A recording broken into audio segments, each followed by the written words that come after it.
Who are you truly, and how do you define yourself? The three ways in which many of us define ourselves can be grouped into three different P's. I know y'all got y'all PPP loans back in COVID, but this is a completely different PPP. The first P, and the way in which you may define yourself and the way in which you may identify with, is through your profession. And I want to paint a picture here. Walk with me and think of this person in your head. And I know you know this person so well because all they talk about and all they do and all they identify with is their profession. So let's think about a doctor, right? And let's think about a doctor that identifies themselves and their personality with being that doctor. All they talk about is the surgery that they did. All they talk about is how long it took to get this medical degree. So what is this person and who is this person without that identity and without that profession? And number two, the second way in which you may identify yourself is through your belongings and through your possessions. This is the second P, possession. This person, and if this is you, you define yourself by the things that you have. So whether that be that nice car, that nice watch, those Amiris, that puffer, whatever you have, that's what makes up your identity, and that is what you talk about all day. You cannot lead a conversation, you cannot talk about anything else besides the things that you own. And the third P is personality. And this has to do with socioeconomic status, with race, with who you are, and the things that make up your physical characteristics. So let's say if you're tall, if you're short, if you're an athlete, if you're African American, if you're white, those are the ways in which people in that category define themselves. Okay, so now that we know the three ways in which we define ourselves and the three ways in which many of us identify ourselves as, now we can look at why. So let's dive deeper into each of the P's and let's get specific. Let's first go back to profession where we're discussing that doctor. And I want to begin to continue to paint that picture of this doctor who all they talk about at every single dinner is that surgery that they did, or that person that they helped, or what they were able to afford with their doctorate, or how long it took. And I want you to think, why? Why does this person identify themselves so much with their profession? And we would have to get more personal with this specific person because it is case by case. We're all unique in our ways that we identify ourselves. So we would really have to have a one-on-one conversation with this person. But let's say we did, right? And let's say we had a conversation with this doctor and we found out that throughout their childhood and throughout their adulthood, their parent wanted them to be a doctor. And their parent pushed them and trained them through positive and negative reinforcements, also known as love and lack, to become that doctor and to push them through medical school and to get there and to become that person who is that doctor and identifies with being a doctor.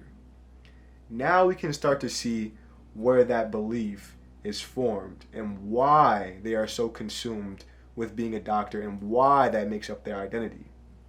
Now we can see that every single time, and the more and more we talk to this person, the more we break down their experiences, we begin to see every time they failed the test, every time they failed an exam or didn't pass a class, or they started to rethink their career choice, their parent took away that love from them.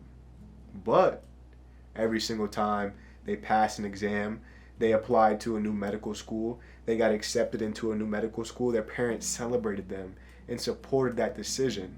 So now this person who once identified themselves as something completely different now begins to develop a new identity. And they surround it with this doctor and with being a doctor because they are associating being a doctor with love and the love from their parents. And all this person wanted was to be loved by their parents. Now, number two, let's look at why someone, after having a personal conversation with this person, Let's look at why someone who defines themselves and identifies themselves with their possessions may be so attached to those things. So let's say we sit down with someone and we get to know them and we get to see that early in their childhood they did not have and they lacked, right? They lived in the projects, they had roaches and rats, they didn't have shoes, they had holes in their socks, they had holes in their shoes, they got made fun of, they had Skechers, Shacknosises, right? You might have been that kid.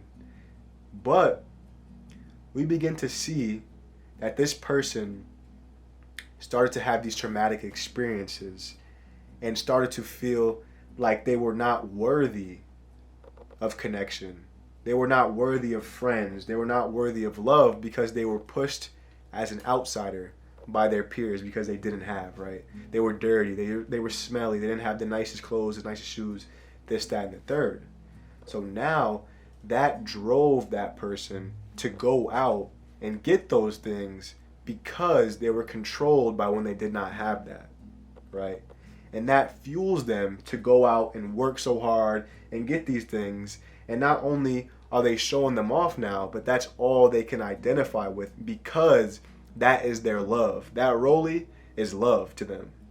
Those shoes, that's love to them, right? And so now let's get to number 3. Let's get to personality. This person and why this person may define themselves by this physical characteristic is because that's what they've been given, right? We've been given our names. We've been given our race by society. We've been given this. We've been given how tall we are, what's our weight, what is this, what is that, right? These identifying characteristics. And this person that defines themselves with their personality, the reason why is because they know no other way, right? This is the only way of thinking. They've not been exposed and they've not had the experiences and they've not been open enough to see different ways of thinking, right? So you may say, we look at this person, right, and we have a one-on-one conversation. We say, okay, this person says, I am Andre. I am an athlete. I am tall. I am short. And we begin to see why this person resonates and identifies with these characteristics is because that's their genetics. That's who they are. That's who they are made up of. But without one of those things, who does that person become? Let's say, for example, they define themselves with their status, with their socioeconomic status. They define themselves with having money, right? They define themselves, let's say they were born into a good family, right? They define themselves as rich, right? And because they have money, they actually have that thing. But what happens when that money goes away? Who does that person become? They can no longer have that rich personality. They can still act rich, but are they actually rich? Is that what actually defines them? So let's look at how to become and how to change how we identify ourselves. And this is possible. And it's not easy, but with work and with effort, you can do it too. So let's look over here.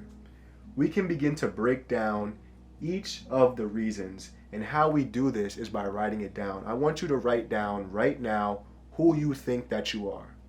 Right now, get a piece of paper out and write down all the things that makes up your identity. And it may fall into these 3 different categories, right? Some may be professions, some may be possessions, some may be personality.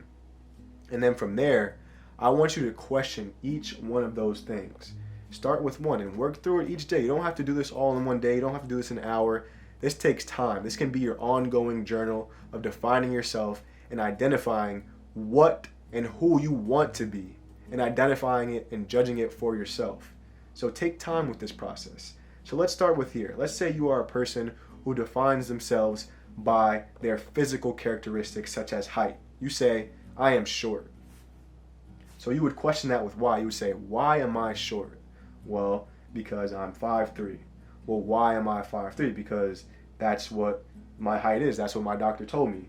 And then where we start to see the differentiation between who we are and who we want to become is we look at those feelings surrounding that root. When we get to the root cause and when we get to the root why, and it says, well, I am short because my doctor says I am short and that is my physical makeup, right? we don't just stop there. We look at how that makes us feel. And let's say you don't mind that you're short. You love being short. And you're good. You can choose to use that as an identifying characteristic, right? You can choose to use that. That can be one of your characteristics. But let's say you get there and you see that, you're short and you can't change that you're short. You're 25 years old. You're 5'4". You're not growing any more unless you get, a height extension in Japan. So you look at that and now you have a choice. You can either accept that and move on, or let that be an identifying trait for you. If you are not comfortable with that height, and you are not confident in that height, and you do not believe in yourself because you are short, now you have the choice. You can stay with that, right? You can keep being fueled and keep blaming things on you're not getting this job or you're not getting this opportunity because you're short. I don't think that has ever happened, but let's think of a more concrete example. You're not getting that girl because you're short. You're not confident because you're short. You don't get, you didn't make the team because you're short. You didn't do this because you're short, right? You start using that as cause for not and cause for lack. But we can change that, right? And how you do that is, first you change your perception. You begin to love that fact about you. And it's not a fact because it can change, right? You begin to love that thing. You say, well, I love being this height. And I love being this height because this, that, and the third. All the advantages, all the disadvantages, you love both. And then from there, where we start to become the person who actually believes that, this is where the magic happens. And this is where you truly start to develop that confidence and that belief in yourself. And how we do that is by testing ourselves. And you test yourself by determining who you need to become to actually believe that and to actually love yourself for that height. And that is what we will cover in the next video. Make sure you guys like, comment, and subscribe. We are on the road to 10K. In the next video, we will be going into how you can become that version of yourself that truly believes that you can change, truly believes that you can become the person that you need to become, and is truly confident, truly trusts yourself, and truly wants to become better. So make sure you guys like, comment, subscribe, and I'll see you in the next one.